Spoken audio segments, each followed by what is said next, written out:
Donc, on vous donne un exercice où on vous dit de comparer 1. On dit comparer 3 racines de 2 et 4. Et dans la deuxième question, on vous pose la question de trouver le signe de 3 racines de 2 moins 4. Et ici, on décrit quoi? Question 3. Écrit valeur absolue. Cette écriture-là, sans radical quoi? Au dénominateur. Donc, ici, on va voir comment on fait l'exercice. Donc, on va comparer 3 racines de 2 et 4. D'abord, pour comparer, on a dit qu'on élève les deux éléments au carré. Donc, je vais élever d'abord 3 racines.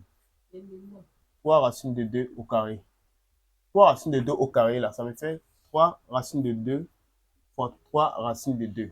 Voilà.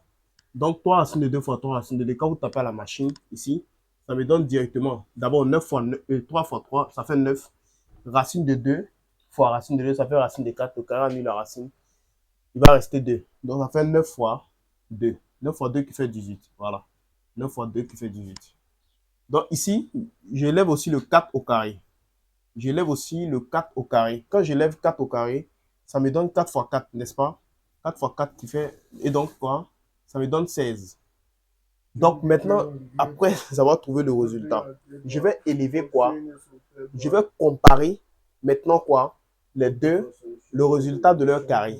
Ici, je vais comparer 18. À savoir, je vais comparer 18 avec quoi? Avec 16. Je vais comparer 18 ans. Je vais comparer 18 avec 16. Quand je compare 18 avec 16, je vais dire quoi? 18 est plus grand que quoi? 18 est plus grand que quoi? 18 est plus grand que 16. Maintenant, comme 18 est plus grand que 16, on va regarder 18. Qui on a élevé au carré et ça donne 18. C'est 3 racines de 2. Donc, comme ça, 3 racines de 2. Comme ça. Maintenant, qui on a élevé, on a trouvé quoi? 16. C'est 4. C'est 4 qu'on a élevé, on a trouvé 16. On garde toujours le même sens, comme je l'ai dit. Maintenant, ici, on est là. Voici le résultat. Donc, on a trouvé quoi? 3 racines de quoi? On a trouvé 3 racines de 2 supérieures à 4. Alors, on va dire donc que quoi? Que 3 racines de 2 est quoi? Est plus grand. Est plus quoi? Est plus quoi? Est plus grand que... Est plus grand que quoi? Que 4. Donc, on va dire 3 racines de quoi? 3 racines de 2 est plus grand que quoi? Est plus grand que 4. Voilà. Maintenant, on va passer à l'autre question, à savoir de trouver le signe de quoi? De moins. Ok, donc on me dit de trouver le signe de quoi? Le signe de 3 racines de 2 moins 4. Pour trouver le signe, c'est simple.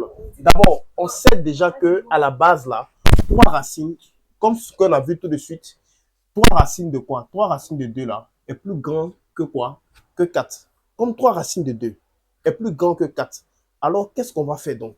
On va tout simplement d'abord prendre à partir de ce principe-là et maintenant faire passer ouais, ici le 4 qui, entre quoi? Entre les deux éléments, le moins appartient à qui? Le moins appartient à 4. Donc, 4 se déplace de l'autre côté de l'égalité. Ça devient quoi? 3 racines de 2. Quand 4 se déplace, il devient moins 4. On va garder toujours le même sens. Et maintenant, tout simplement, il faut savoir lire ça. La lecture de ça, c'est quoi? Lorsque gueule là, est sur quoi? 3 racines de 2 moins 4. Alors donc, on va dire tout simplement que quoi? 3 racines de 2 moins 14 est quoi? Est tout simplement positif. Donc, je vais dire, je viens ici maintenant, 3 racines de 2, 3 racines de 2 moins 4 est comment? Est positif. 3 racines de 2 est positif. Est positif. Ok. Donc, on passe directement à la question 3. La question 3. La question 3.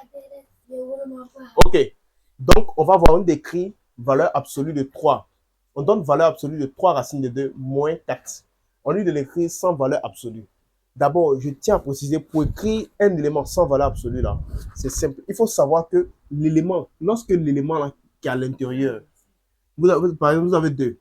Lorsque vous avez 2 qui est à l'intérieur d'une valeur absolue, là, la valeur absolue, là, s'il est positif déjà à l'intérieur, alors il reste toujours quoi? Il sort de la valeur absolue quoi? Positif. S'il est négatif, si par exemple on avait 2 dans la valeur absolue, Si on avait moins 2 dans la valeur absolue, alors forcément, ils sont comment? Ils sont positifs. Ça veut dire que quand il est négatif, on le multiplie par moins pour qu'il soit positif. Voilà. Donc, comme ça. 2 facteur moins comme ça. Voilà. Donc, quand il est positif, il sort toujours normalement. Voilà. Donc, c'est ce qui va se passer ici. Regardez, on vous donne x, on vous donne 3, plutôt 3 racines de 2, moins 4. Comme ça. 3 racines de 2 moins 4. Et on vous dit de faire quoi? De l'écrire sans valeur absolue. Donc, ici, on avait vu dans la question 2, que quoi? 3 racines de 2 moins 4 là est positif. Donc, comme il est positif, un nombre qui est positif sort toujours comme dans une valeur absolue positif. Donc, il va rester toujours, il sort lui-même normalement. Maintenant, quand il sort lui-même normalement, alors on dit quoi? On précise K quoi? K 3 racines de 2 moins 4 est comment? Est positif. Est positif. Voilà. Donc, voilà donc, cette séquence est terminée. Merci.